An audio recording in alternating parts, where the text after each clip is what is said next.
জুনে টি-20 বিশ্বকাপ যাবতীয় কল্পনার অবসান। বিশ্বকাপে স্কোয়াড ঘোষণা করে দিল ভারতীয় ক্রিকেট বোর্ড। দলে এক ঝাঁক চমক। আহমেদাবাদের বোর্ডের দল নির্বাচনী বৈঠক হয়। সেখানে উপস্থিত ছিলেন বোর্ড সচিব জয় শাহ, নির্বাচক প্রধান অজিত আগারকর। নানা প্রশ্ন ছিল টিম বাছাই নিয়ে। দীর্ঘ আলোচনা হয়। এক ঝাঁক চমক রয়েছে ভারতীয় দলে। ইন্ডিয়ান প্রিমিয়ার লিগের পারফরম্যান্সকে যে গুরুত্ব দেওয়া হয়েছে টিম বাছাইয়ের পরিষ্কার।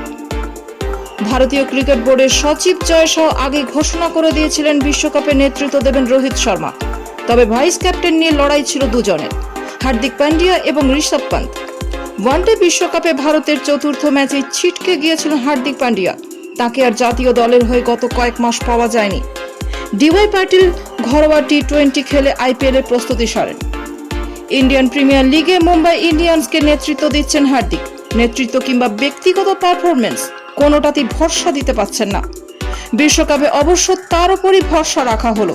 তার জায়গা নিয়ে সন্দেহ থাকলেও টিমের সুযোগের পাশাপাশি সহ অধিনায়কত্ব দেওয়া হয়েছে।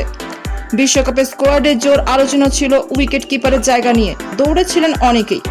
2022 সালের ডিসেম্বরে গুরুতর দুর্ঘটনার পর আইপিএল দিয়েই প্রতিযোগিতামূলক ক্রিকেটে প্রত্যাবর্তন হয়েছে ঋষভ পান্তের। আইপিএলে ভরসা দিচ্ছেন দিল্লি ক্যাপিটালস অধিনায়ক। তেমনি দৌড়েছিলেন ঈশান কিষান ও জিতেশ শর্মাও। ঋষভের অনুপস্থিতিতে ভারতের টি-20 দলের এই দুইজনকেই দেখা গিয়েছিল। তবে সকলকে ছাপিয়ে আইপিএলে বিধ্বংসী পারফরমেন্স করা সঞ্জু স্যামসনকে দ্বিতীয় কিপার হিসেবে রাখা হলো। প্রথম পছন্দ নিঃসন্দেহে ঋষভ পান্ত, জায়গা হলো না লোকেশ রাহুলের।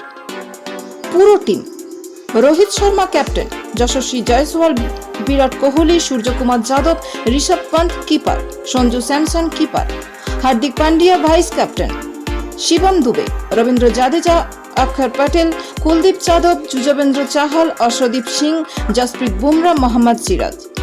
রিজার্ভে থাকলেন শুভমান গিল, রিঙ্কু সিং, খলিল আহমেদ, আবেশ খান।